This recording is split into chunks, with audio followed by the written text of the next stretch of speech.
So I'm going to begin by welcoming everyone here to the latest in CBRL's online lectures. And as always, I'll just take a moment to remind everyone or introduce everyone to CBRL if you're not familiar. CBRL exists to support and conduct and facilitate excellent research across the humanities and social sciences, taking place in and on the Levant.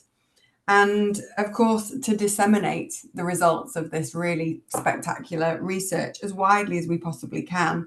And our teams in Amman and in Jerusalem and in London are dedicated to these activities, which also serve to advance regional understandings and networks and collaborations. So if you haven't already done so, I really encourage you to sign up to our monthly newsletter. You'll find out about what CBRL has been doing, and you'll also get information about our opportunities and upcoming events. So do think about that. You're all very welcome to join our CBRL community. Today, I'm delighted to welcome you all to a lecture by Middle East cultural historian Diana Darke, who will be introducing us to her fascinating new book, Islamesque, The Forgotten Craftsmen Who Built Europe's Medieval Monuments. Diana holds degrees in Arabic from the University of Oxford and in Islamic art and architecture from SOAS, and she spent over 40 years living and working in the region. She has published a number of bestsellers and award-winning books, and Islamesque was selected by Daunt as a History and Current Affairs Book of the Year in 2024. So I will hand the floor to Diana and remind everyone who's in the audience to post your questions in the Q&A box. And at the end of Diana's talk, which will be about 45 minutes long, I will try to get to as many of those questions as I can. So Diana, thank you so much for being with us today, and the floor is yours. Thank you very much. Thank you very much, Jane. And thank you very much for hosting this webinar. And I should start by just making some reference probably to the regional situation that you find yourselves in. You know, I'm sitting over here in the UK in relative safely, but I'm sure that things are pretty nerve-wracking at the moment in Jordan. And because of all the tensions across the region at the moment, especially obviously with Israel and Iran and Syria stuck in the middle, unable to do anything at all, in a way, I feel it's almost particularly relevant, the subject that I'm talking about now. And it is one of the motivations of me writing these books that I want to highlight the incredibly important role which I feel the Islamic world has played in European civilization, and which is to a large extent under-recognized, especially in the sort of cultural and architectural fields. I'd like to just acknowledge that to begin with, that I, for anybody who's joining from the region, you know, I'm very focused on exactly what is happening there and following it all, obviously, very closely, and hoping that things resolve as peacefully as possible. So let me just start then, so that your screen should be showing the two covers of the books that I've written recently. Stealing from the Saracens came out in 2020, the one on the right there. And that, in a nutshell, is the Islamic backstory of Gothic architecture. And Islamesque, the new one, which came out 6 months ago, is, in a nutshell, the Islamic backstory of Romanesque. And just to explain about Stealing from the Saracens, because Islamesque has grown organically out of Stealing from the Saracens in a way that I will explain. But Stealing from the Saracens, the title has intrigued many people, the word Saracens. And the reason I should explain is that front cover is showing you the internal dome of St. Paul's Cathedral in London that was built by Christopher Wren, probably Britain's best-known architect. And he said 300 years ago that when he built that dome, he used Saracen vaulting because it was the best. And so that is the starting point of that book. I mean, Christopher Wren said 300 years ago that what we call Gothic architecture should rightly be called Saracen architecture. So that book explores all of that and tracks exactly all the different gateways through which Islamic architecture entered Europe and influenced our Gothic cathedrals and palaces and castles, everything at that kind of time. And I thought that was going to be that. I had no intention of writing another book about Islamic architecture and its effect on Europe. But then something completely unexpected happened. I should explain that 20 years ago, I bought a house in the old city of Damascus and did a restoration project on it that lasted for 3 years with a Syrian architect and a team of 15 Syrian craftsmen. And one of the things that really intrigued me about the house was this extraordinary zigzag pattern that ran round the courtyard. And it began on one side of the Iwan, that's the arch that faces the open archway that always points north and faces into the courtyard. So on one side, it emerged from this round circle and then ran all the way around the courtyard and disappeared off into infinity on the other side. And I said to my Syrian architect, what is that pattern? You know, what's it all about? And nobody could tell me. Everybody said, well, you know, it's just some Mesopotamian pattern. We don't really know. We don't understand what it is. And so for all those years, it remained a mystery to me until, quite by chance, my brother suggested that I should watch a documentary called The Secret History of Writing. And in that documentary, the first scene is the presenter walking up to a site, an ancient Egyptian pharaonic site in the Sinai Peninsula. It's called Serabith al-Khadim, the turquoise mines. And I recognized it immediately because I spent 4 years in Cairo and used to visit there regularly. But what I hadn't noticed in all the visits that I'd done all those years ago was what the presenter then explained about the origins of what we call, I mean, all phonetic alphabets can be tracked back to here, basically, because what she explained was that the ancient Egyptian hieroglyph for water was a zigzag. And so if you look at this, the stela here, which is from the Temple of Hathor, it's a turquoise mine up there. And Hathor, it was one of her many roles, was the goddess of turquoise. And so this sign, the zigzag, occurs there. And the Canaanite migrant workers who came and worked in the mine for the pharaohs used the ancient Egyptian hieroglyphs to develop a phonetic, the very first phonetic alphabet. These days it's referred to as Proto-Sinaic or Proto-Canaanite, and all our phonetic alphabets evolve from that. And so the sign, the squiggle, if you like, that came to have the value of m, because in all Aramaic languages, mai or may or ma, any variation of those words according to the dialect means water. And so if you think about it, even our letter M is like a little zigzag too. And so that was my eureka moment. I realized immediately that in my house, this is water emerging from a spring. And in the case of Damascus, there is indeed the spring, Ain Fiji, that supplies the drinking water to the city and always has done.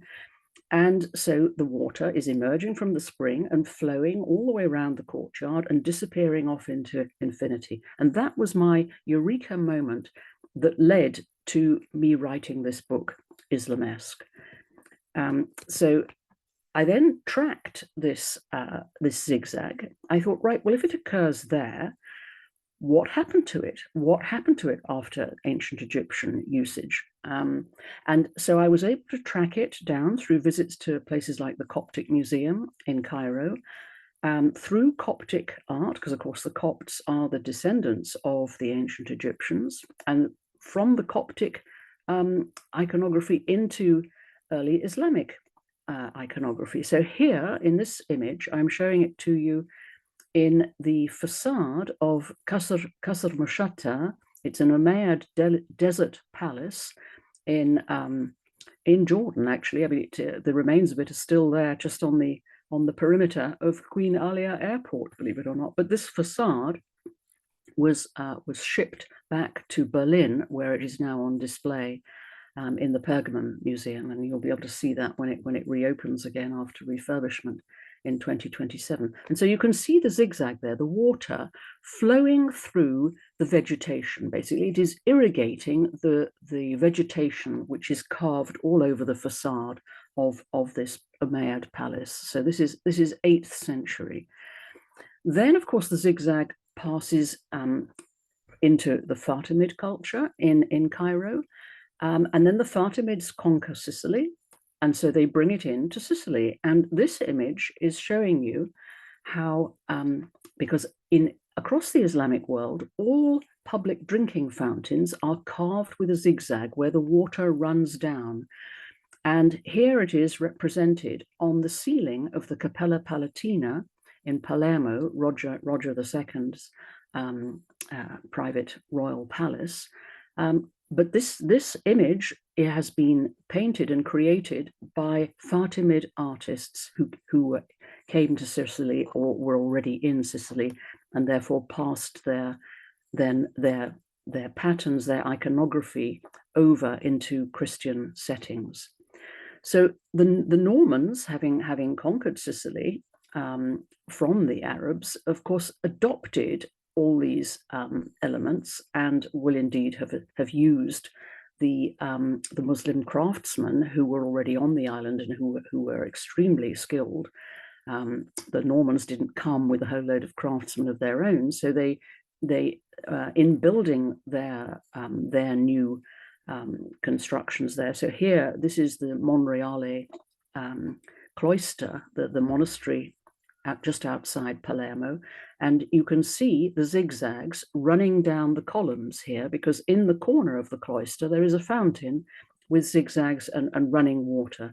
So the iconography of the zigzags as water comes across then from the Fatimids into the Norman usage, and then lo and behold, the Normans bring it back to this country, to Britain, where it appears for the very first time in Durham Cathedral, carved very prominently onto the columns here, the pillars of the nave in Durham Cathedral. And so at this point, the all Romanesque art historians will tell you that the zigzag is a Norman invention.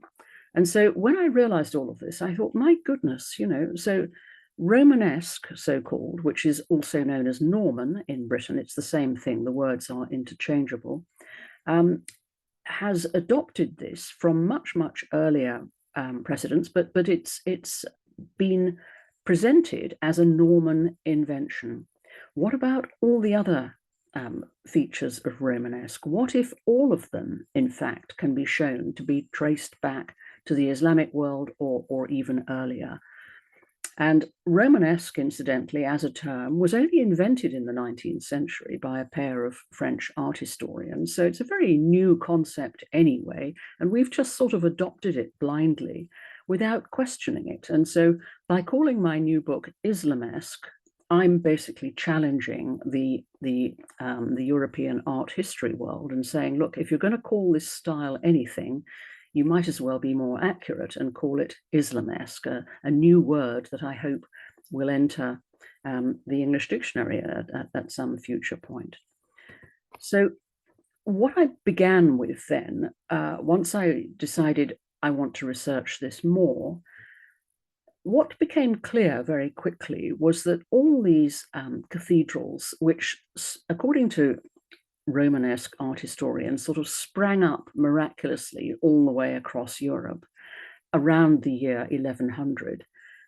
So when you look at these cathedrals, and on the left there, that's Ely, and on the right, that's Lincoln Cathedral.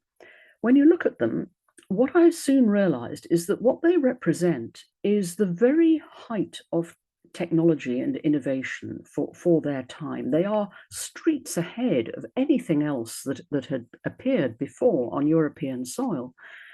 And when you look at the actual features there that are called Romanesque, you've got these tall blind arches in arcades, you've got obviously pointed arches, you've got cusped or lobed arches, you've got interlocking arches, you've got slender columns, recessed arches. I mean, all these different features were unknown in Europe before. So what was it that happened round about the year 1100 to account for this miraculous appearance of all these buildings that had no, there was nothing obvious that they had grown from before? So how do you account for that? And so it was in that process that I started to dig more deeply into what was really going on here. And what I came to realize, of course, was that the understanding of geometry is absolutely key in constructing all of these buildings. And that concept was not well known in Europe at this time, around the year 1100. This image I'm showing you of God as architect of the universe with his pair of compasses, God as geometer, if you like. This is from a 13th century French Bible, the frontispiece of it. So it only coming into European sources much later, this idea of the power of geometry. But of course, where did geometry exist with a really deep understanding of it? The answer is Muslim Spain and, of course, Muslim Sicily. Already back in the 10th century, this is the earliest example that we're looking at here from the Cordova Mesquita of a ribbed vault, a 10th century ribbed vault, the very first time it appears on European soil. And it was examined back in 2015 by a pair of Spanish structural engineers who pronounced it the most superb example they had ever seen of an understanding of geometry. And it has never needed any structural repair in its entire 1,000-year existence. And if you look below it, you'll see the cusped arches there in the corners, the trefoil arches that are running across the bottom there, 7 of them running across the top of the mihrab. All of these features are precisely what then start to appear in the cathedrals of Europe in this period from 1100 onwards. And of course, the key thing that was happening then in that century was in the year 1031, the Caliphate of Cordova collapsed and disintegrated. And so up until that point, the Caliphate of Cordova represented the absolute peak of European civilization. I mean, in the year 1050, the biggest cities in Europe were Cordova and Palermo. I mean, it was only after the year 1200 that other European cities like Paris and London started to grow. We have to remember how much more advanced the civilizations in Muslim Spain and Muslim Sicily were at this time. And so they had all the skills and they were so far ahead. They were basically between 150 and 200 years ahead in terms of their understanding of geometry and their literacy and their numeracy. And this is proven by, at the back of the Cordova Mesquita, there's a display. I was in Cordova actually just last week, so I saw it again. A very big display of all the masons' marks. And these were found during a relatively recent restoration, and they are from the 10th century, from the 10th century extension to the mosque when that ribbed vault was built. And if you look at them, they are all Arab names written in Arabic script, and this shows that the masons were literate. They were able to write their names in a way that European masons most definitely could not. The best they could manage were sort of straight lines of, like in Roman numerals, and had very, very simple mason's marks just consisting of straight lines. There's a huge difference in those masons' marks. And not only literacy, because again, with literacy, remember the reason for this literacy was that in places like Cordoba, there were 300 mosques, and each mosque had a madrasa, a school attached, which was open to all. And so from the ages of about, something between 6 and 8, normal people came and were taught to read and write, initially the Quran, but literacy was normal in a way that it simply was not in Europe. Only the very top elite of the clergy could read and write at that time. And numeracy, again, Arabic numerals. So here we have Arabic numerals carved onto a wooden frame of a manor house in Wiltshire. And these Arabic numerals can be found in various locations across England in particular, which are all in high prestige buildings, and they've been dated by dendrochronology, as it is called, this studying the age of the wood, because that's the reason that these studies were done, in order to find out when the original carpentry dates from. So the finding of these Arabic numerals was an accidental finding. And they've been found in Salisbury Cathedral, in the woodwork there, up in the roof, and in bishops' palaces, so top level buildings. And we have to remember, so these have been dated to the early 1200s, and Arabic numerals did not come into common usage in this country until the 1500s, until the 16th century. So centuries ahead of their usage. Here we have Arab craftsmen. They can only have been Arabs who were using their own numerals to mark up as assembly markers, essentially, the pieces of wood that they were going to use in their constructions. And these were really top end constructions, the absolute peak of medieval woodwork and stonework.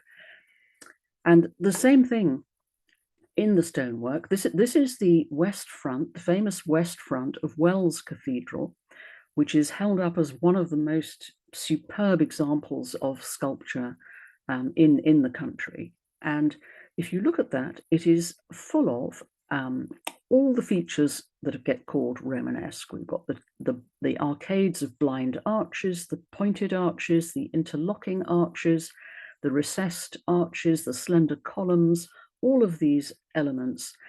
And in what's called the resurrection tier on that west front, their Arabic numerals were found on the base of the statues.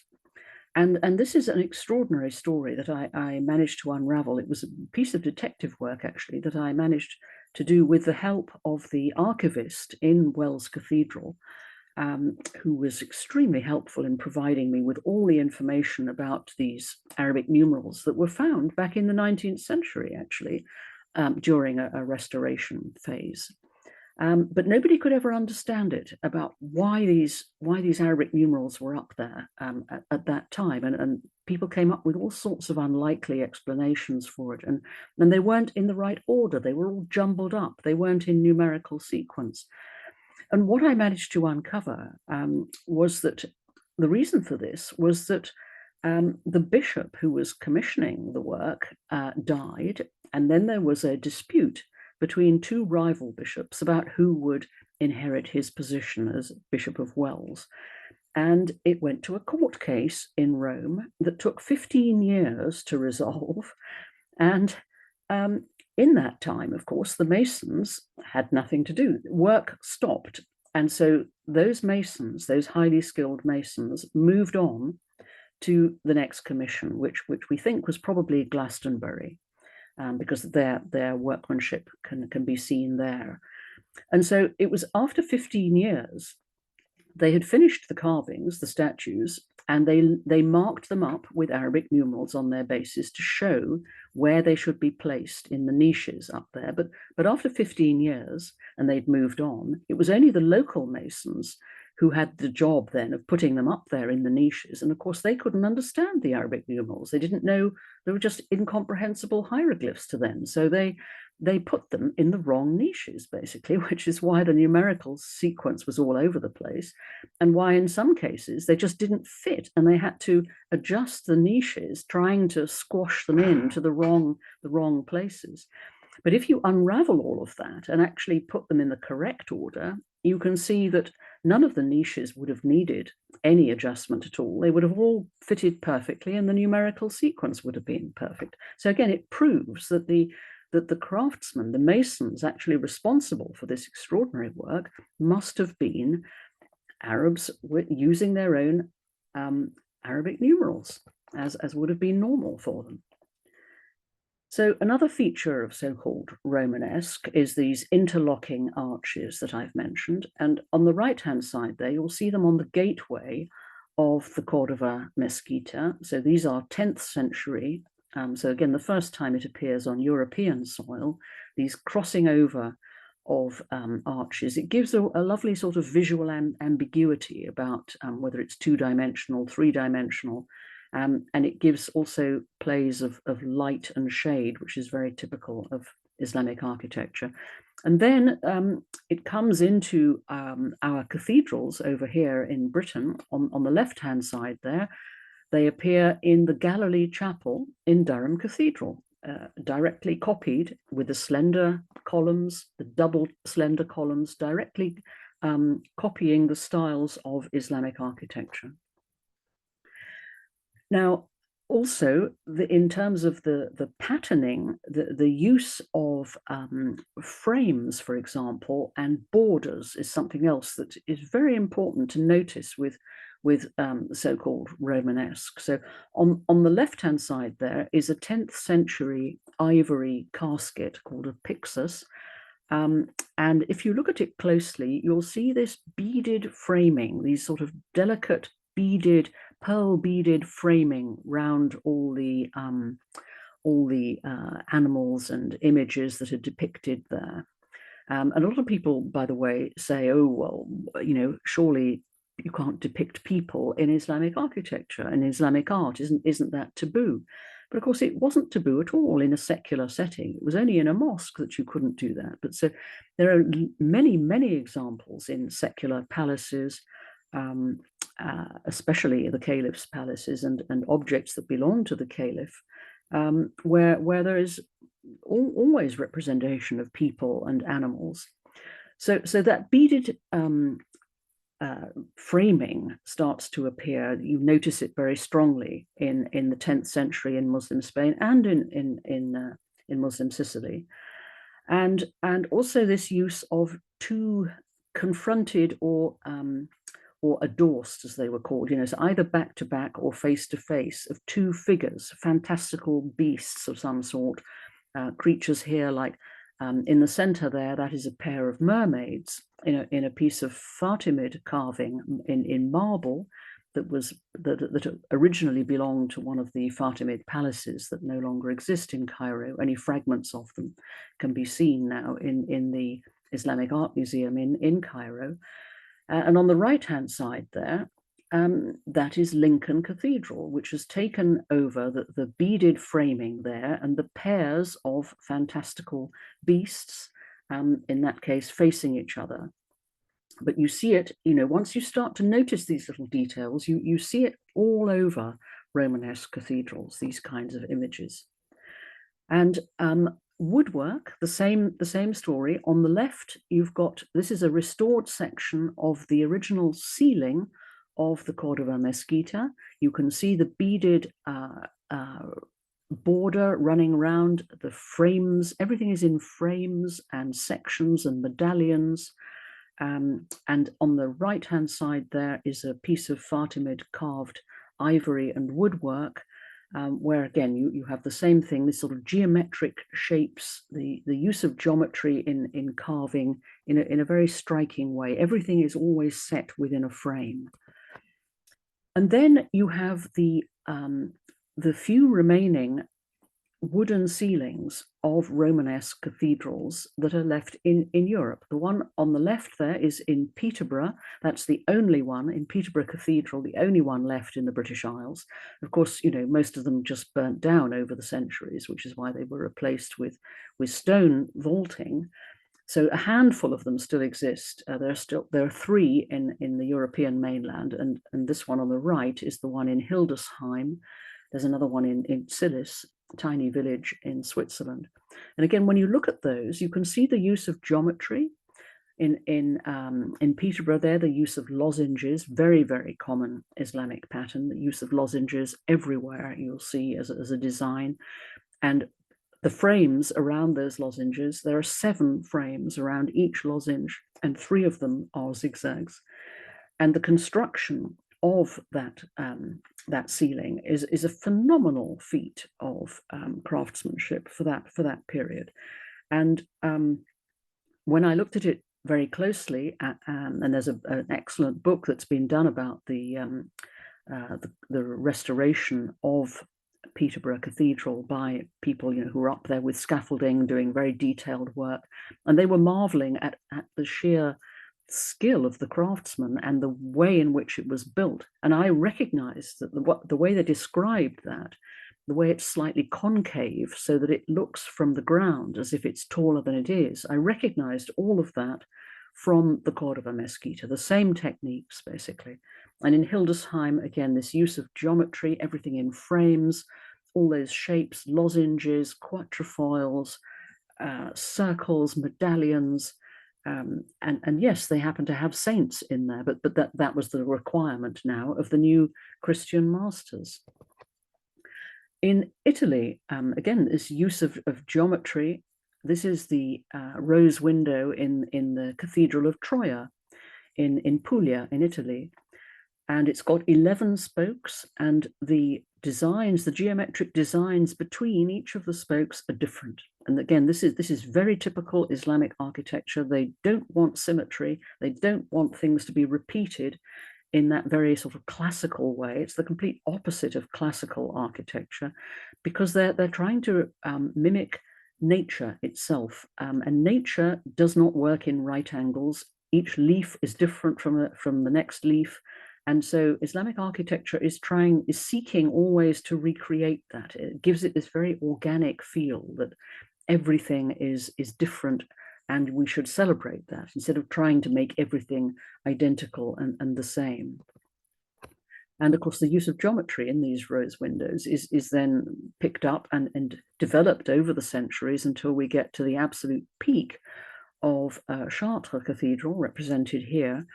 But again, the use of geometry is still there. The same shapes, the same spokes. I mean, it all goes back to the same origins. And Notre Dame, I should mention that the thing that actually triggered me to first write about Islamic architecture and its effect on European architecture was the fire at Notre Dame, the April 2019, that fire, the reaction of the world, and France, you know, saying our national identity is going up in flames, all of that, you know, just made me a little bit, well, amazed actually, and a little bit angry to sort of say, wait a minute, you know, you're claiming all of this Gothic architecture as your own. Don't you realize that most of the elements of this came into Europe from elsewhere, from way beyond France? And when you look at now the restored facade of Notre Dame on the right there, you know, it's got all those elements, the tall blind arches, pointed arches, rose windows, pairs of arches. That's another very thing that's come across from Muslim Spain, the recessed arches, the slender columns, the arcades, all of these elements. And the thing that I also came to realize then is that, if you remember, with the fire, everybody marveled at the fact that the walls didn't collapse in that fire. And indeed, the stained glass didn't break, which is another whole thing that I go into in Stealing from the Saracens, because that glass also had its origins in Syria with a very organic, much stronger form of glass that was much less brittle. But this, in this image, is sort of like a giant stapler, a huge bracket that was put across the joining the walls at the top of the walls of Notre Dame to stop it falling down, basically. And what I then discovered in my researches was that the Muslims not only dominated the stonemasonry and carpentry, but they also dominated the metalworking industry. And this is shown in Muslim Spain. The Romans, of course, had already been mining there, but the Visigoths, who were there for 300 years, they neglected it and didn't do anything more. But when the Arabs came in the 8th century, they revived it. And to this day, this is one of the mines in Spain now. To this day, they all have their Arab names. They all begin al something or other, so you can identify them. And this is an example of early Umayyad metalworking. This is a coal brazier that was used in a bath, in a hammam. So again, you can see the use of people, naked ladies, because it's in a bath, it's in the caliph's bath. So there's no problem at all with representing people. You can see the beading around the arches, all these little decorative features, the arcades, and this is, extremely skilled metalworking. And in Spain, when they revived the metal industry there, they also brought their technology to bear. So Al-Jazairi, for example, had developed these pumps. And so they used these pumps, the height of technology for its day, to pump out the noxious gases when they were mining and to pump in clean air. And if there was water down in the tunnels, they would also pump out the water. So this enabled the Muslim metalworking industry to become absolutely, streets ahead of any other metalworking that was going on in Europe. But of course, at the time of the Reconquista in Spain, at the time that the Caliphate of Cordova began to collapse, and the Christians, the Catholic monarchs started to come in, there was a period of complete chaos, essentially, where nothing happened overnight. It all took, a couple of centuries, essentially.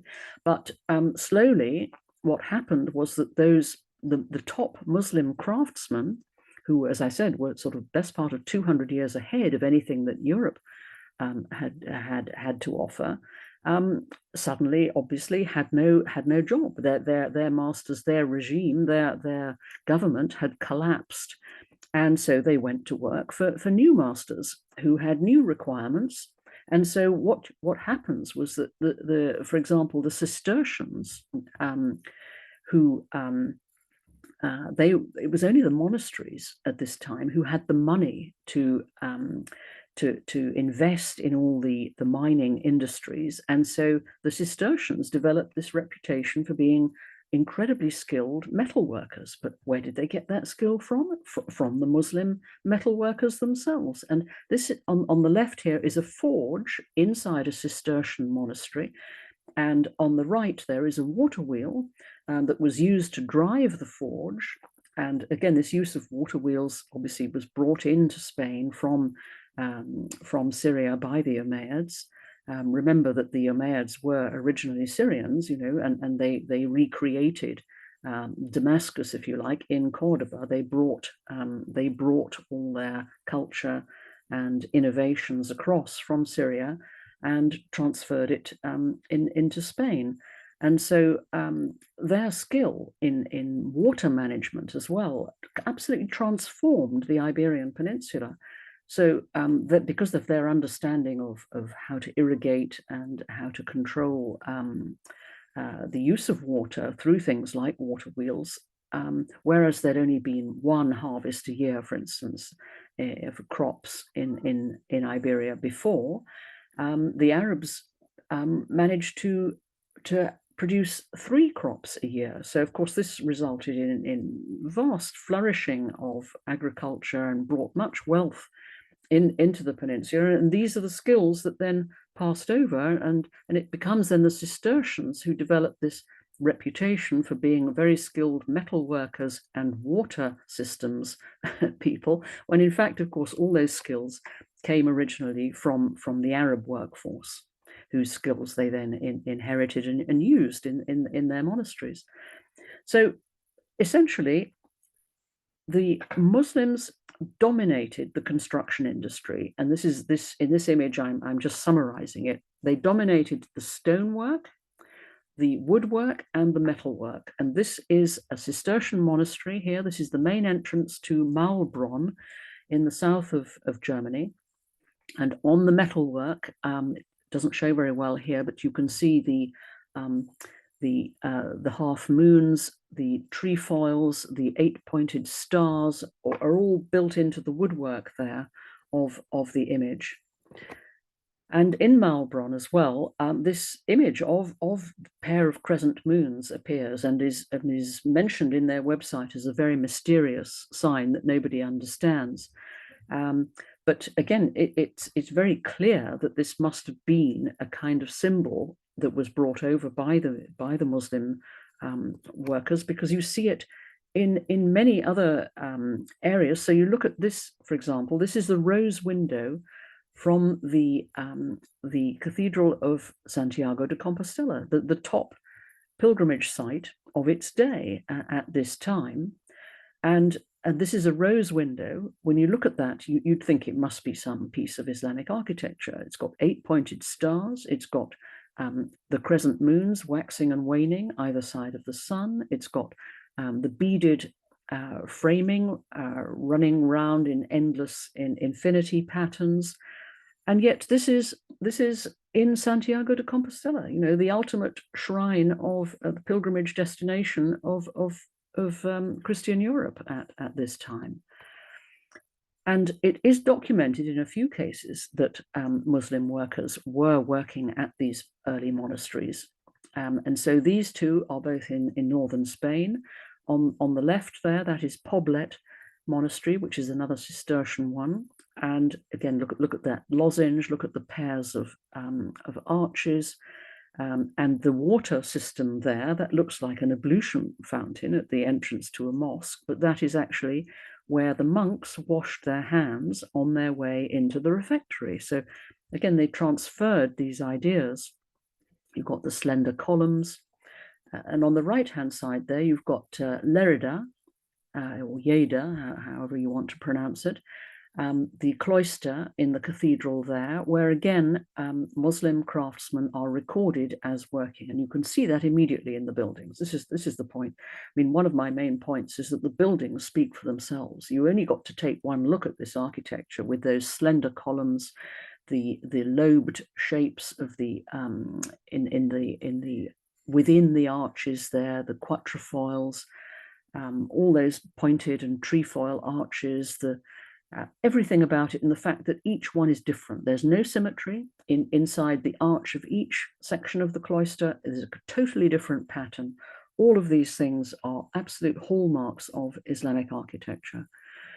And of course, then once it's in the monasteries and the mixture of Benedictine and Cistercian monasteries that are obviously the most powerful monasteries of the time, the most wealthy, and they are getting wealthier and wealthier on their conquest of the Muslim territories and the taxation that they're taking from them.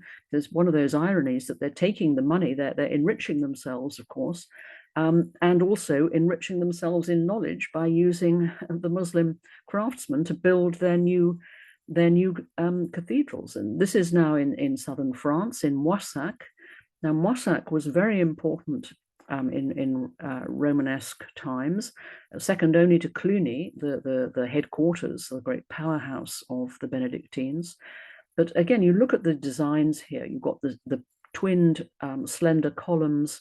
You've got the lozenge shape there in between the arches. And you've also got the appearance of fantastical beasts in the capitals there that start to appear. And this is a very, very common thing in Romanesque cathedrals. There's this appearance of fantastical beasts, which of course has got nothing to do with Christianity. And you get people like Bernard of Clairvaux, who was up in arms about this and saying, what are these crazy apes and beasts doing in our cloisters, distracting us from our prayers? You know, he gave this famous rant, which shows you that the clergy had no understanding of what these images were that started to appear. You know, there is no religious explanation for them, although some clergymen did try to come up with preposterous ideas about, you know, seeking some sort of religious meaning in them when there clearly was none. This was just the craftsmen using the iconography that was deeply embedded in their own culture. The eight-pointed star also starts to appear in great profusion across cathedrals and basilicas in France. This one is in Clermont-Ferrand, eight-pointed stars there, and in the two-tone, you've got the basalt, the black basalt and the white limestone. This use of alternate colors is again a very typical Islamic use and Umayyad use, again from Syria, where again you have the black basalt and the white limestone as the two main stone quarrying availability there. So this style, it's called ablaq, comes into French cathedrals, and indeed, of course, is all over Sicily and southern France and in Muslim Spain, and particularly there in the arch, the alternate black and white stripes, if you like, in the arch. Then you get this very interesting use of what are in practice earthquake technologies that start to come into European architecture at around this time. You know, this sort of key 1100 type of date that I'm talking about. So on the left there, you've got Qalat Beni Hamad. This is in modern Algeria. So this is all that remains of the once very rich city there. It dates to the early 10th century, and it's got tall blind arches, and they get more as you go upwards, and that's to lighten the load as you go higher, to make it more stable. And this kind of architecture starts to appear then in towers, like on the right there in Lucca, in Italy. You'll see how the windows become more and more as they go up towards the top to lighten the load. And the same thing with what's called a joggled voussoir, which is the lintel across, holding up the arch. On the left-hand side there, this is one of the gateways, the Fatimid gateways in Cairo, Bab al-Nasr. And the joggled voussoir is this sort of jigsaw-shaped pieces across the lintel there. So instead of just having regular blocks across the lintel there with a keystone of some sort, each piece fits in like a kind of jigsaw. It's very, very difficult to do. You need to be an extremely skilled mason to do that. But these techniques start to come across into European architecture. And the image on the right is actually in Mont Saint-Michel in France, in the Benedictine monastery there.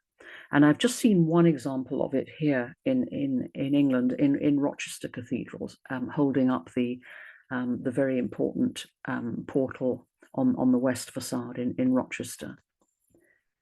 Decorative details like this little kind of frieze that's running there just beneath the parapet, running all the way around, that is known by Romanesque art historians as Venetian dental, is what they call it. And it's first seen here in, this is the Ribat of Sousse in modern Tunisia. Back in the Aghlabids in the 9th and 10th century brought it in. And it then starts to appear in European cathedrals. And this image also shows you, this is Al-Azhar in the mosque in Fatimid Mosque in Cairo, which has had a lot of additions to it in later centuries, but the courtyard is still the original 10th century courtyard with the slender columns and the arcades and the patterning of medallions as decorative forms around the edges there. And these are the things, the decorative detailing, that then starts to find its way into Romanesque cathedrals. So this image here is of the Maria Laach Abbey in Germany, a Benedictine abbey monastery, where this is actually the sort of porch, if you like, the main entrance of the monastery.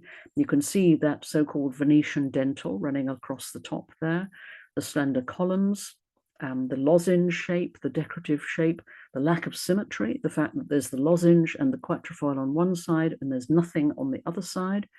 There's a fountain there in the courtyard, and it's even called the Paradise, is the local name for this. But it's not just in remarkable, very prestigious cathedrals and monasteries that you get these signs and workmanship. Also, even in small parish churches, it starts to appear in a few cases. So this image here is in Herefordshire, in the little tiny church of Kilpeck. And it's thought that a returning crusader brought back a band of Saracen masons with him who he put to work on local churches, because how else do you explain how something like this suddenly pops out, in somewhere like Herefordshire? I mean, there is no other explanation, because it has no precedent there. It appears as if by some sort of miracle birth, which obviously does not happen in architecture. Everything evolves from everything else. And yet here we have the main entrance to Kilpeck Church with the fantastical beasts running around. We've got the zigzags, we've got the tree of life there in the tympanum, you've got the beading, you've got all those different elements appearing there and combined, again, showing all these characteristics that have come in via Islamic architecture. And then you get another extraordinary example. This is in Canterbury Cathedral crypt now. So this is very early. This is 11th century. It's held up as one of the most remarkable examples, very beautifully conceived capital of a column in the crypt. And it shows a pair of fantastical beasts playing musical instruments. And you look, they've got beading on their tails, all these little details you can track back, and the way their foliage is painted, the feathers. And again, the clergy were completely perplexed by this kind of thing. They could not explain it. They tried to come up with all sorts of preposterous ideas. But this clearly nothing to do with Christianity. And yet this tradition of animals playing musical instruments can be tracked right back into Umayyad art, for example. On the left-hand side there is a fresco of a bear playing a lute, and he's set inside a lozenge frame. And this is in Qusayr Amra, which is in Jordan. As I'm sure many of you will have visited it, it's a remarkable place. The frescoes there so well preserved as an example of early Islamic art.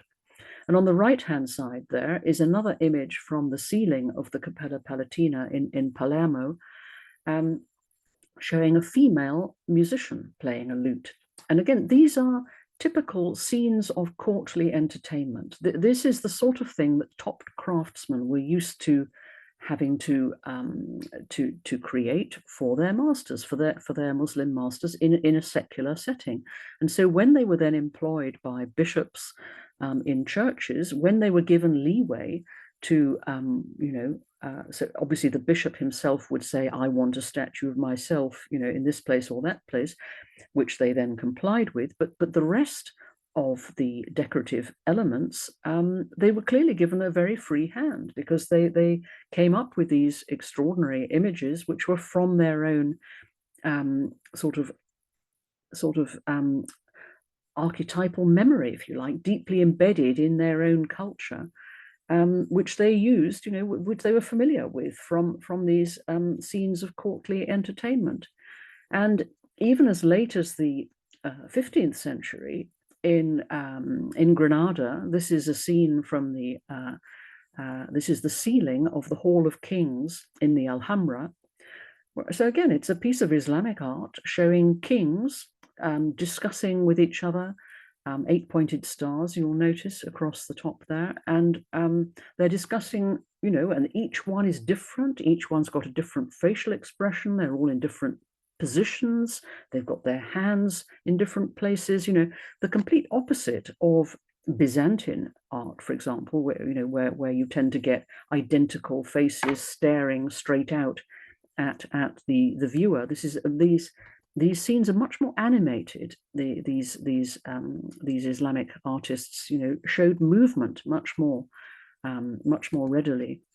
And then you see this same styles coming across into the carving. This is now in the Santiago de Compostela. This is one of the scenes of the 24 elders of the Apocalypse. And you look at them and they look just like those kings. Each one is different. Each one is holding a musical instrument. And by the way, of course, all those musical instruments also found their way into Europe via Muslim Spain, the culture there that was introduced. And each, the way they're all looking and sitting differently, holding their hands differently, different facial expressions, all of this is very typical of Islamic art and sculpture. And now just one final example. This is Al-Hakim Mosque, a Fatimid mosque in Cairo. This is the entrance porch, and you'll notice the tall blind arches with the lozenge shape there decorating the blind arch in the center. And then in Pisa, the Leaning Tower and the Cathedral of Pisa itself are both decorated in exactly that way, with the tall blind arches at the bottom and the lozenge shape there. And it's no accident that this architecture appears in Pisa just 10 years after the Pisans capture Palermo. And so there was no school of local architecture in Pisa before this. So they clearly adopted not only the styles, but probably almost certainly the craftsmen as well, because they simply wouldn't have had people who could do this to this level at this time. So this is where I want to finish now. I mean, there is so much material. Honestly, it's very difficult to draw a line under it, but I was drowning in material throughout the whole process of writing this book. I had so much. I had to shed about a third of my material just in order to make it fit within my my agreed word count. But the bottom line really is that what I've tried to prove in the book through the buildings themselves and tracking all the different styles and techniques and innovations that come in to so-called Romanesque. Romanesque is acknowledged as the essential foundation for Gothic and then the Renaissance, and all the styles that Europe then evolved. And so if Romanesque was the essential platform for this, then surely Islamesque actually is what really should be credited. And so it was the Muslim world who gave us that essential springboard around that century, around about the year 1100, for that critical period of about 150 to 200 years before the skills then passed over. That is the critical period that I think really needs to be acknowledged, that how much we owe to the Islamic world at that time. Thank you very much.